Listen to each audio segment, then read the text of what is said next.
શાંતિ. 3 December 2024.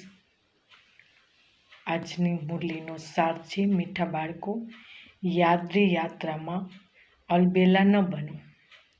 યાદથી જ આત્મા પાવન બનશે.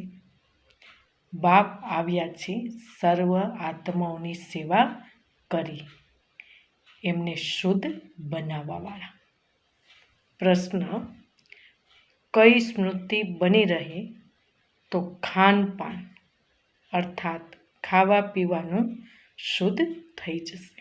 ઉત્તર છે, જો સ્મૃતિ રહે કે આપણે બાબાની પાસે આવ્યા છીએ સચખંડમાં જવા માટે અથવા મનુષ્યથી દેવતા બનવા માટે, તો ખાનપાન શુદ્ધ થઈ જશે.